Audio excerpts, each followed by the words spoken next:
So without further ado, can we please welcome the Honorable Dr. Blade Nzimande.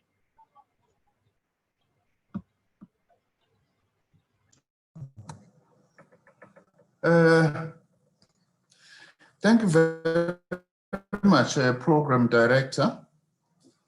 The National Executive and Research Conference Chair, Mr. Skhumbuzo Radebe, the Chair of the Global Change Science Committee, Professor Vogel, the Secretary of the Conference Organizing Committee, Ms. Nokolo Matetelwa, the Director of Access Program, Dr. Neville Swade, DSI officials who are present here, and all Access NEC members and invited presenters and guests, and all those who are virtually connected, members of the media, ladies and gentlemen.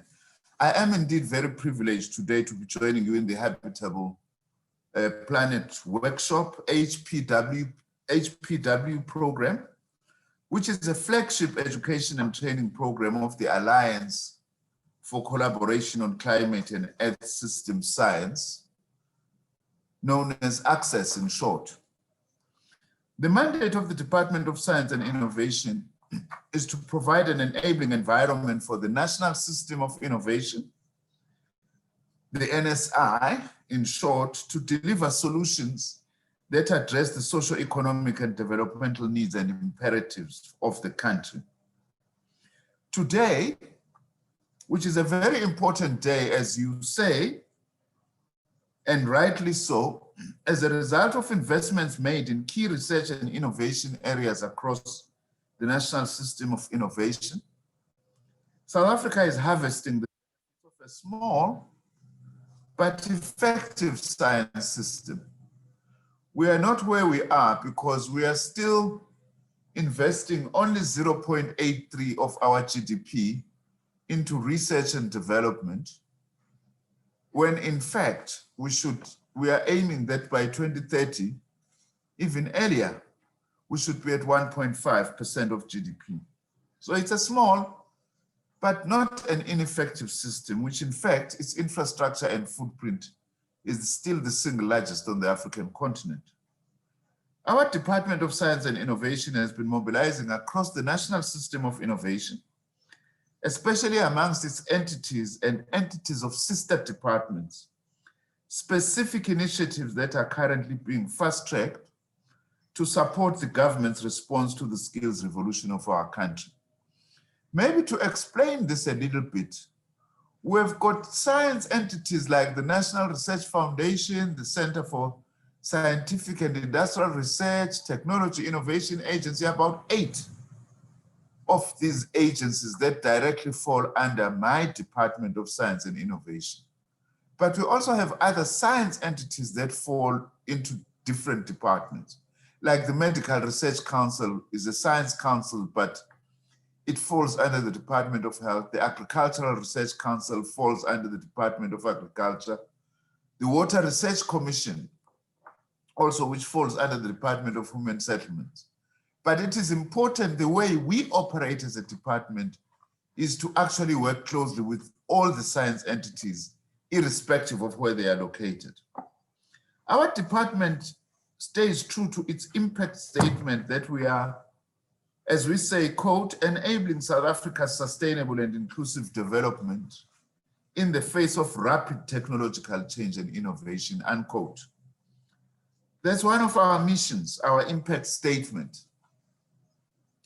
This very much in line with our new name, the Department of Science and Innovation, which represents a unique opportunity to demonstrate how science and innovation can contribute to the socio-economic well-being of our country and our people.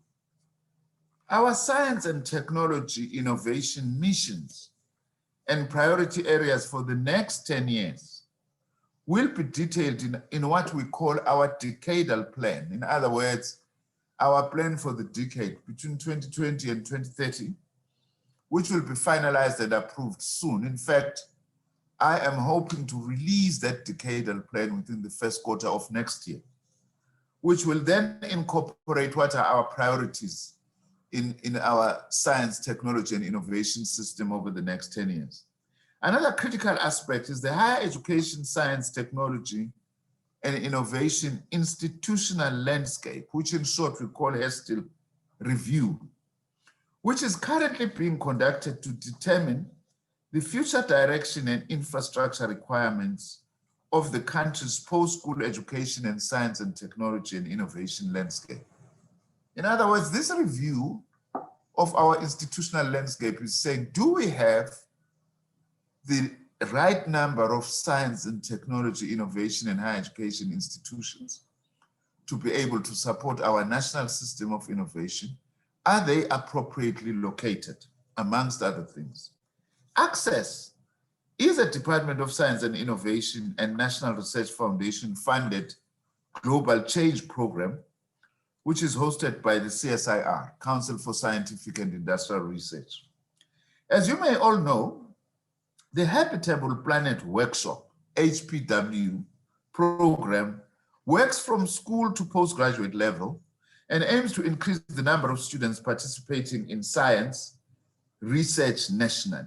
Its particular focus is on attracting more Black and female students from disadvantaged backgrounds by creating a safe, supportive, and nurturing learning environment that many of our historically disadvantaged institutions still lack, particularly in the field of earth system science. I must say that I am indeed very pleased to see this collaborative effort from the Habitable Planet Workshop alumni, representing many South African higher education institutions, including the Cape Peninsula University of Technology, the University of Fort Hare, the University of Zululand, the University of Venda, the University of KwaZulu-Natal, and the University of Johannesburg. The fact that this conference is organized exclusively by Black South African and South African-based science students is itself symbolically important in terms of our project to decolonize higher education. But our task is not just to decolonize higher education, important as this may be, but also is to change the relations of knowledge production in our country. That Black South Africans must be producers of knowledge and not just consumers of knowledge. They must be producers of scientific knowledge and not just consumers of scientific knowledge. So do we want to place South Africa to be in the forefront of knowledge production and scientific output.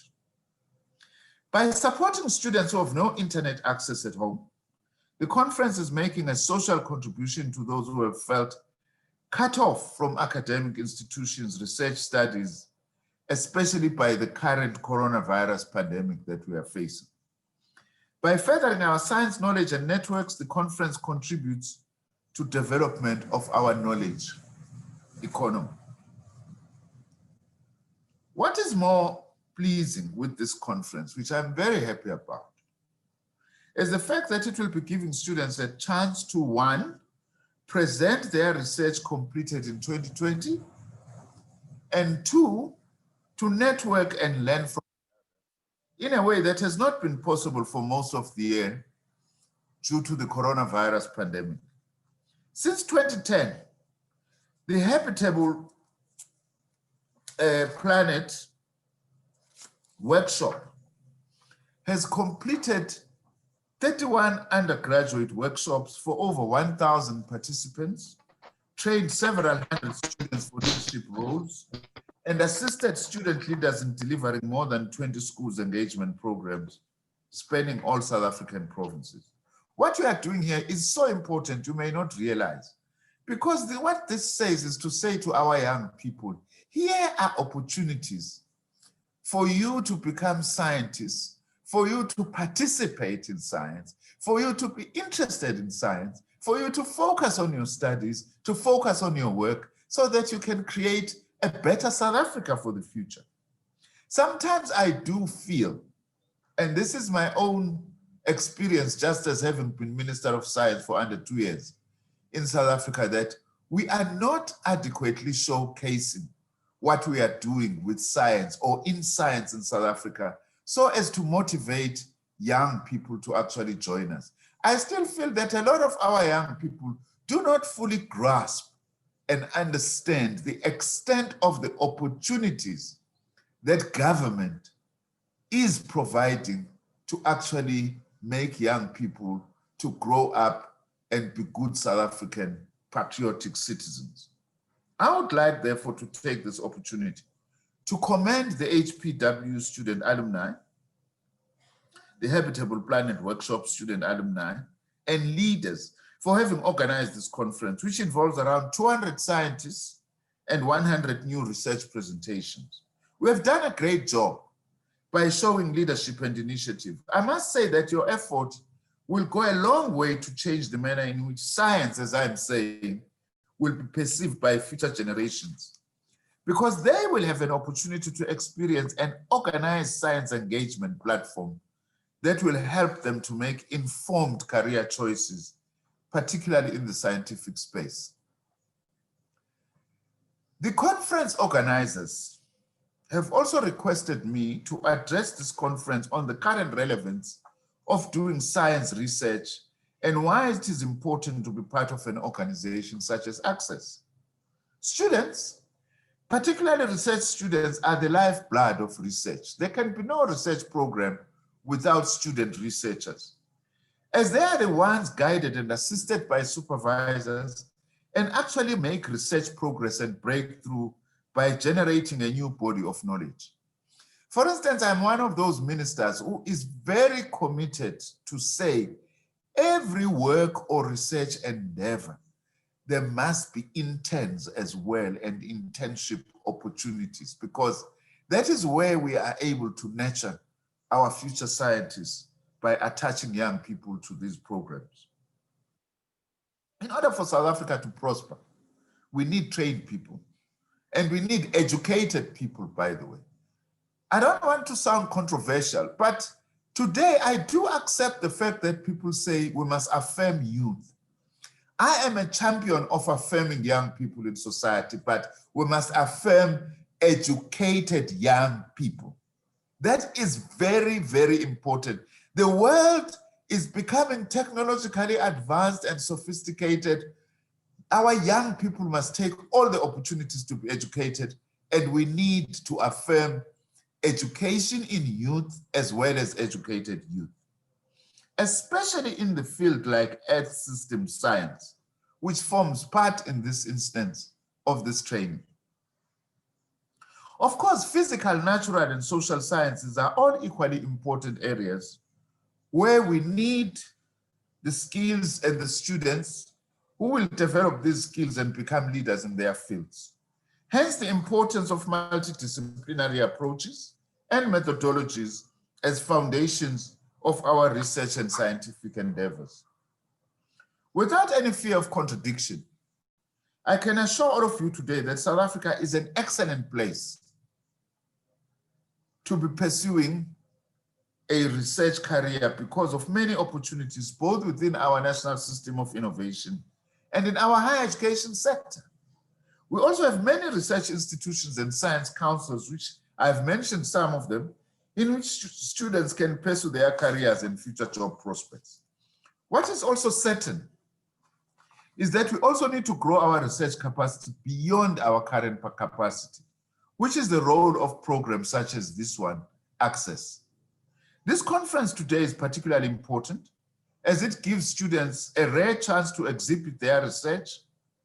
The event also gives exposure to the researchers' work and motivation to those watching to consider pursuing research in their respective fields of interest.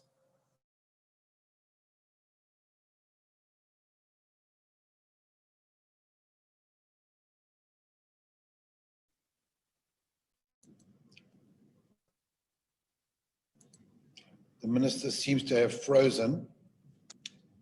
Let's see if we can get him back.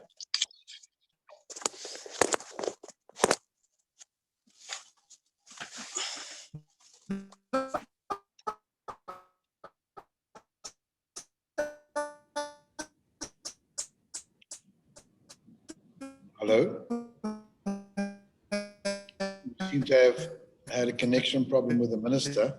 I'm not sure if Esther can get him back. Say, I have a connection problem, you know what?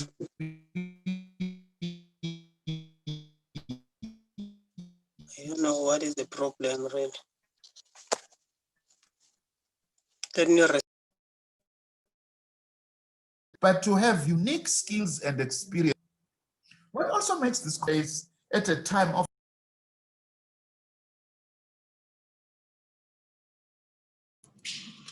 I believe we have. Am I back? Yes, Minister, you are back. Yeah, now I don't know how long you had lost me. About 1 minute, Minister. Okay, so I was saying, sorry about that this conference is important and it gives students a rare opportunity to showcase their skills. And that with the fourth industrial revolution today, just to have a degree is not enough, but we also need unique combination of skills and experience, including soft skills. And also that we are having this conference in the wake of what the world is facing as a fourfold crisis. Crisis 1 is COVID-19. Crisis 2 is deepening economic crisis. Crisis 3 is the multiple challenges of socio-economic sustainability for families and households, which is not easy. And fourthly, climate change, which is our focus today. This conference will also, I hope, provide solutions or lay a foundation for solutions to these fourfold challenges facing our country and the world today. This is what the Access Program is all about, and that's what is exciting about it. Conducting scientific research to solve concrete and practical problems, alongside personal development and the establishment of a network of emerging researchers who will become colleagues in the future. You might also have taken note of the latest national list of occupations in high demand in South Africa, which I publicly and recently announced. That's an important list that I would urge everyone to access that list from the website of the Department of Higher Education and Training. This list reflects the work undertaken by that Department of Higher Education and Training through the Labor Market Intelligence Research Program to support human resource development in our country. In this list, we have identified 345 occupations that are in the country. The list is updated every 2 years to better understand the needs of the labor market. The list tells us which occupations are likely to have what vacancies and which occupations are likely to grow due to new investments. It's very interesting, some of the skills we are short of in the digital economy, energy skills, infrastructure development, manufacturing, data scientists, computer network technicians, electrical engineers, mechatronic technicians, crop produce analysts, agricultural scientists, a whole range. I must say that this event, as organized by students, is an excellent example of the kind of initiatives we need, which provides us with optimism about the future of scientific leadership in South Africa. Ladies and gentlemen, this event provides an excellent platform for students and emerging researchers to engage in topical issues and share research results and outputs. I must indicate, as I move towards closing, that basic research remains our core focus as the Department of Science and Innovation in our quest to advance knowledge generation and supporting South Africa's socio-economic development. Let me explain this a little bit. We can't have innovation unless we invest in basic research, because basic research is foundational, which generates the original kinds of information-based data, if you like, from which then we are able to draw a whole range of things. So we understand that we must address the entire R&D, science and innovation value chain. In the increasing number of PhD graduates are key elements of our National Development Plan, and science graduates will always play an important role in knowledge generation. In other words, one of the things we need as South Africa in a big way that we are committed to is increase the number of PhDs significantly. Initiatives such as this are important in achieving our goals as laid out in our National Development Plan, which also speaks directly to several priorities of our Department of Science and Innovation, in particular to deliver a functioning climate change research network, which is access. In conclusion, let me express my ministry unwavering support of the Habitable Planet Workshop program and the Alliance for Collaboration on Climate and Aid Systems Science Access program. I take this opportunity once more to thank the organizers, participants, and invited guests who will be making valuable input into this conference. It's unfortunate I won't be able to stay through my input, after my input, but I would be glad that at the end of this conference, I am presented with a report with implementable programs that my ministry could support going. I will be pleased if this program could be expanded also to other historically disadvantaged institutions, especially which have not as yet joined the network. I am very passionate about our entire research and university system, but I am particularly concerned about what in the past were universities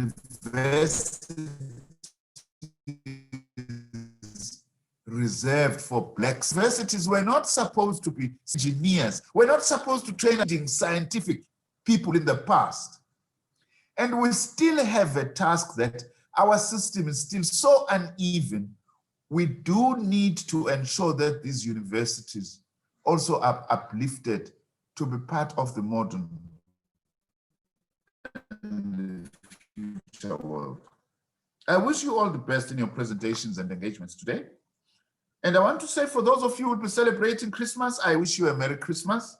And of course, to all of you, I wish you a happy and a prosperous 2021. Let's hope that it will definitely be a better year than 2020. 2020 has been a horrible year by any accounts. That's why we even appreciate more that despite the constraints we have had, we are able to do things like this. Let's remember, coronavirus is still with us. That there is now talk of a vaccine is very positive indeed, but we are not yet there.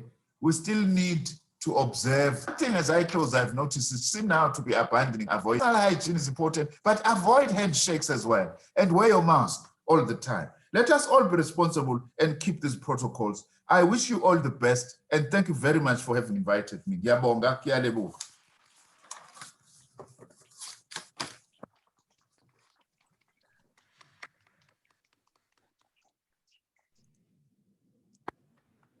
Indeed.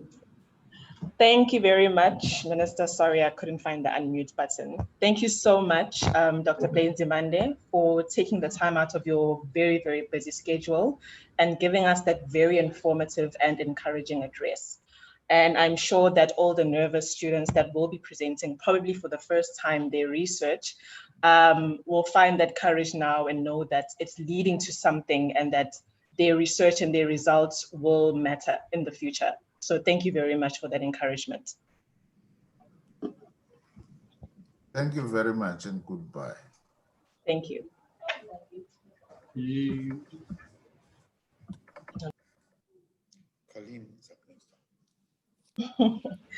Okay, so we will move ahead with our program. And in this session, we have 3 more speakers. And up next from Wits University, we have Prof. Colleen Vogel, who is a climatologist by training and has undertaken research in climate change, climate vulnerability, and adaptation, with a particular focus on disaster risk reduction and climate variability. She is the current chair of the Global Change Science Committee of the Global Change Program run by the NRF. And she has been very supportive in this conference and in driving youth agenda in the Global Change Program. So without further ado, please welcome Prof. Vogel.